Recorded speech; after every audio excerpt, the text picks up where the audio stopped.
everybody, Adam from realworldworship.org here, and today I want to continue talking about the Kemper, and I have had the Kemper for about a month now. I really love it. It is both my amplifier and my effects rig primarily. To give you kind of an idea of how I feel about it, Sunday morning I decided I was going to try using my pedal board with the Kemper, and after rehearsal, I just put my pedal board away because I had ended up using the Kemper effects the whole time during rehearsals, so no point in having the pedal board on stage. Really love the Kemper. That being said, these videos are primarily for people who were like where I was a month or two ago trying to decide if you wanted to buy a Kemper. And I've got earlier videos talking about what led me to purchase a Kemper, also the discussion between analog versus digital. Today I want to talk about some of the drawbacks of the Kemper, because it's one of those things like I would want to know everything that's not great about something before I buy it, so then I can kind of make the decision about it. This isn't me ripping on Kemper or anything like that. It's just I really love the product, but these are things that I think could be better about it, or I wish were not that way. And so I want to just let you know. Now, the funny thing is, like, at the time of recording, right, I've prepared to do this video, I've written out some notes to do this video, and then I check my podcast app, and Tone Junkies is a Kemper profiler, so they sell aftermarket amp profiles. And they also do a podcast that deals with gear in general, but a lot of Kemper-related stuff. And so I've been listening to it. And that very morning I see, oh, here's things that I hate about the Kemper. And I'm like, oh. And I listened. And actually, I only had one thing that was similar. So I'm going to start with that. Great podcast, worth checking out. I'll probably link to it in the description below. But lack of an editor. Everything has an editor. The Eventide H9 has a fantastic editor. The Line 6 Helix has a very, very usable editor. The Source Audio stuff has that Neuro editor that you can edit with your phone and with your computer. And I found the computer editor very good. The Boss 500 series pedals have an editor. Everything has an editor except the Kemper. And what they were saying on the Tone Junkies podcast was it had to do with this idea that the Kemper's really for studio players, so it's not needed or something. I agree with HW over on that podcast. Like, what studio guy doesn't have a piece of equipment that they use in the studio and also has an editor? If you're using a Fractal, or if you're using a Helix, or you're using a H9 in the studio, you've got an editor. I don't understand it. There is a thing called Toast Me. It's made for free by a guy in like Poland or something, and you use a USB to MIDI adapter. And I've used it. It works. It's helpful. But the problem is that there's the Kemper Rig Manager, which is a good piece of software, and then there's Toast Me, which is a very good free attempt. You know, they should be one thing. There's no reason why there should not be an editor. I really don't like that there's not an editor. I should also say, by the way, that I've kind of grouped these things into three sections. There's software, community, and hardware. Most of my issues are software issues. These are issues that could be fixed with a software firmware update. This does not require Kemper 2 or Kemper HD or the new version of hardware. It doesn't require anything from anybody but Kemper. It's not like this is something that people in the community need to fix. So lack of an editor is a software issue. Browser, there's these two knobs. There's browser and type. And when you're scrolling through effects, the stomp and the effects sections, if you don't know, so how the Kemper is laid out is as you're looking across, there's a section that says stomps.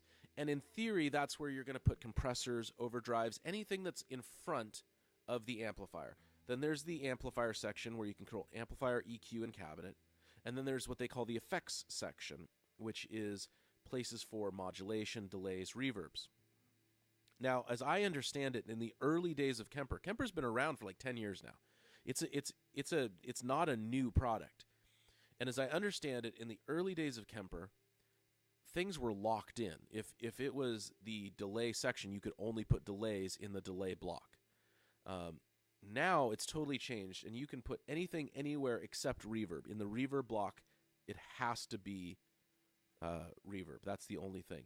There's some nice things though, because there are, for the mod, delay, and reverb section, there are 3 controls. So on the fly, I can reach over and adjust the mix or the time on the reverb. I can adjust the feedback or the mix on the delay, or the rate and the intensity on the mod. So that's nice. I appreciate that. But when you go to the browser and type, when you're scrolling through effects, you can go type and it's a quick like delay, boost, all that stuff. But then once you've gotten into those sections, there are more specific options like chorus. There's different kinds. There's a CE1 emulation. There's a fast chorus, a slow, a psychedelic chorus. But it's not easy when you want to go over to the browse to get in between the specific ones, and now you're back down to whatever section you're in before, so it's almost pointless. Anybody that's played a Kemper is going to know what I'm talking about. So it's just one of those things, like, it's really, when it comes to the FX, there's a lot of things that are not intuitive. It's not easy to move. If you have essentially a pedal board, it's the way to think of it. But if you have a certain setup of effects that you like, you can copy and paste them to other things. You can also lock them in to make them universal, but it's really harder than it should be. Like, it should be just 1 or 2 steps, and it's really 3 or 4 steps to move effects around. And they could make that easier with a firmware update. They could make a section like favorite pedal boards and make it real easy. They just don't. Here's another thing, is there are actually a lack of effects options. And they touched on it in the Tone Junkies podcast, but I want to expand, because it's not just that there isn't a Klon. The onboard distortion or overdrive options, there's like a rat emulation. There's a Tube Screamer emulation. There's a booster emulation. There's a couple of fuzzes, which are actually, so the fuzzes are surprisingly good.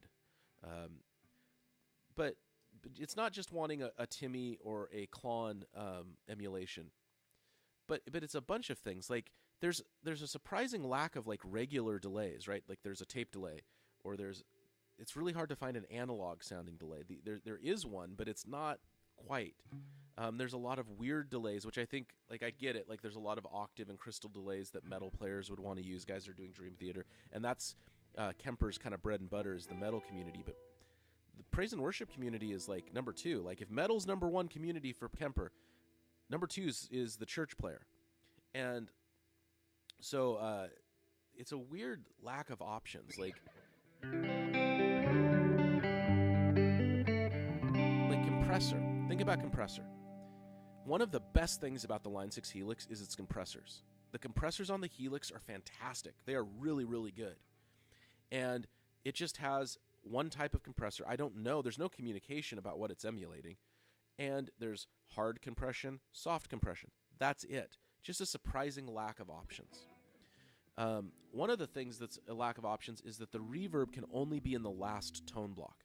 So, like, I can put a delay in the delay block, and I can also put a delay in the stomps section. And I do that on a lot of stuff, where I'll have a delay in the delay block, and then I'll have one in the stomp section. And the reason is it interacts differently, the delay before the amplifier as it would after. Like, the same as if you have an amp with an effects loop in it, and you put a delay before, and then you try putting that same delay in the effects loop, it is going to sound and interact differently.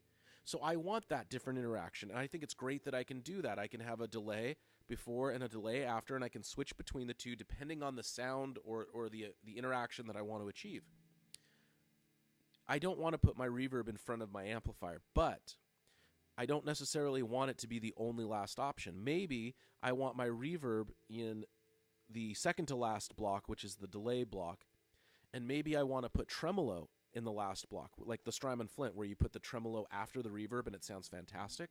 Or maybe I want the something other than the reverb, like I want to put in a loop. You can do a loop, effects loop, so that, like an effects loop on an amp. So maybe I have like an outboard spring unit, or I want to use the like the Ventris Source Audio Ventris reverb is fantastic reverb. You want to use the H9 or the Eventide Space, and I want it in a loop at the very end so I can have all of the other effects. Well, you can't. That's super frustrating. That could be fixed with software updates. And some of this stuff, like, the delay time is actually surprisingly not intuitive to use. So how Kemper sets it up is you have the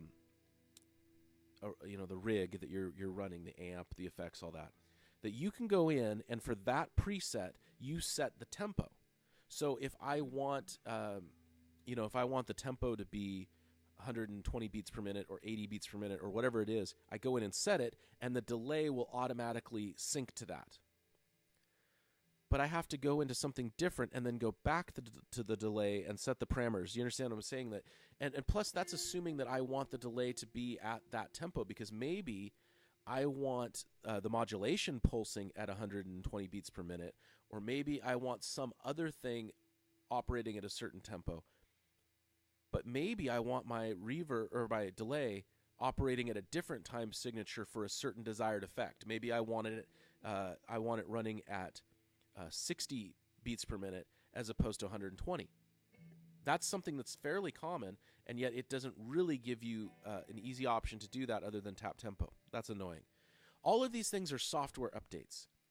Maybe they're coming, maybe they're not, but there's really, really bad communication from Kemper. They don't tell you stuff. If they don't have something to announce, they don't tell you. And if you complain about something like on a forum, like I've heard about guys getting on there saying, well, that's not true. That's just very negative. Like, no, we're just saying this is how it is. And this isn't a software thing. This is a community thing. This is a culture thing. They have a culture of not communicating, but they also have a culture that feels a lot like Apple, like around iPhone 1 and 2. And if you were around back when the first iPhone came out and the second and around to iPhone 3, you couldn't send pictures over text. Other phones could do it. It was becoming fairly common. Apple said, why would you need to do that? Because the engineers down in Cupertino at their headquarters, they were all sending pictures to each other over email. You could do that. They all had iPhones. Their families all had iPhones. So if they wanted to send a picture to their mother-in-law or a picture to their daughter, or if the mom wanted to send a picture to the husband or whatever, they all had the iPhones and they all emailed each other. But if your mom was like mine and she could get pictures on her phone, but she couldn't email on her phone, well, now I can't send her a picture that I take a picture of something, I want to send it to her, can't do it. The Apple engineers said, well, why would you need to? Because they were so locked into their little world that they couldn't understand how users and customers would want to do something different, which is inherently rock and roll. I mean, basically creative music, not just rock, electronic music, anything that's pushing the envelope about where something's going creatively, takes a device that was meant for something else and uses it the way we want to use it. I mean, amplifiers, this idea of like pushing the amplifier into overdrive, that wasn't how they designed it. They were trying to produce a very clean, pristine tone, and guitar players said, "Hey, that sounds really musical. I really like when that's. I'm gonna take a razor and cut my speaker cone to get it even more distorted because I find that musical." A lot of early like spring reverb units were actually meant for other things than guitar. They were intended for drums or vocals or something. And guitar players took them and said, hey, we're going to run with that. The Bassman, Fender Bassman, was a bass amplifier that we said, hey, that sounds really nice for guitar.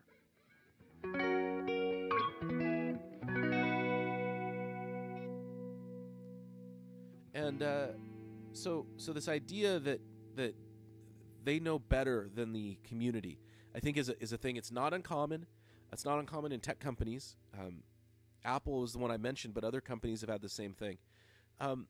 On the flip side, with community and culture, one of my biggest surprises was the whole idea of the Kemper is that I have one unit that I can download profiles of. So amplifiers that would not work as my main amplifier, but they'll work for like one song or one part of a song, I can now use. This last Sunday, for example, I had one song where I used an orange Thunderverb, high gain amp. It was probably, honestly, it was the highest gain amplifier I have ever used live. I usually play on cleaner platforms. So that's the awesomeness of Kemper. But the problem is Kemper is totally profile centric. You have to have a good profile to make it usable. That's why people spend all the money they do on aftermarket profiles, and I love them. I've got profiles from Brian Carl from Passion, who I think that's a great, if you're a church player, great profiles. In fact, this right now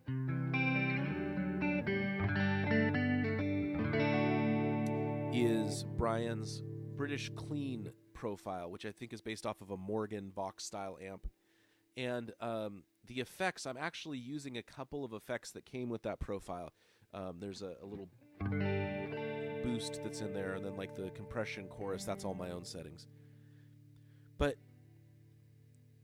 there's like a million different versions of a Marshall Plexi. There's a million different versions of a Princeton or a Fender Deluxe. There's a million different versions of an AC30.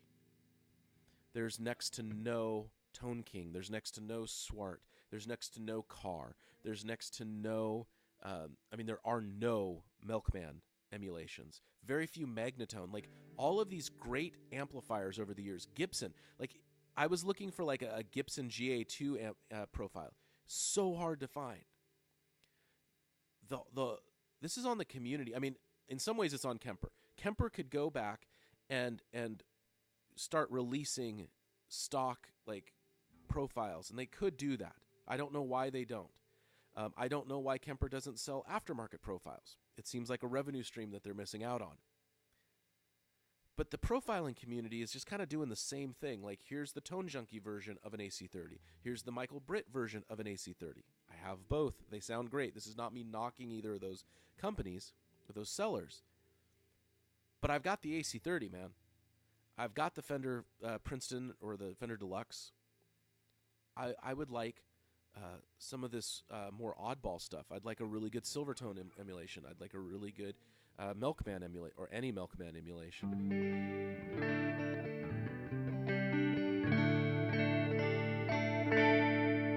Instead, I don't. I have a bunch of different versions of a Vox circuit.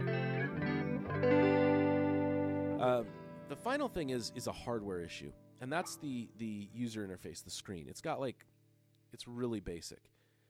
It's laid out okay, but this is really like the main reason for Kemper 2.0. Like, and from what I've been told, and I've talked to some guys who are like, Nashville players or behind the scenes guys who know people in the music industry, that there is no Kemper 2.0 coming around the horizon. Like, if you're like worried right now about buying a Line 6 Helix because you think that like Line 6 Helix HD is coming, given Line 6's product track record, that makes a lot of sense.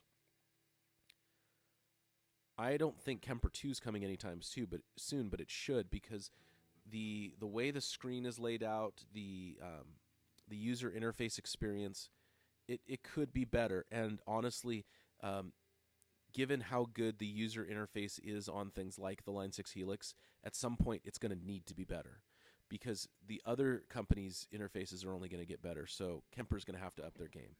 But anyway, this is like the longest video I've done in forever, and I love the Helix. I'm so happy that I finally pulled the trigger on it.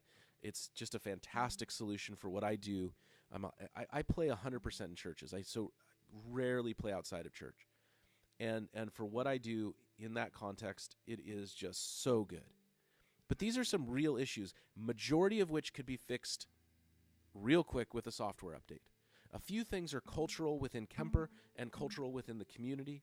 And the one thing, the screen user interface, that's really the reason for them to go with a Kemper 2. Honestly, I don't feel like I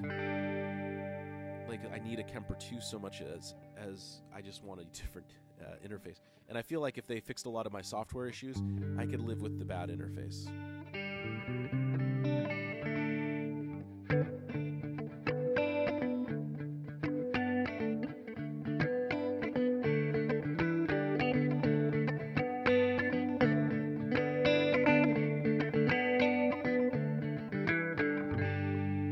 All right, this has been Adam from realworldworship.org, and if you have any questions, comments, please leave them below, and we'll see you soon.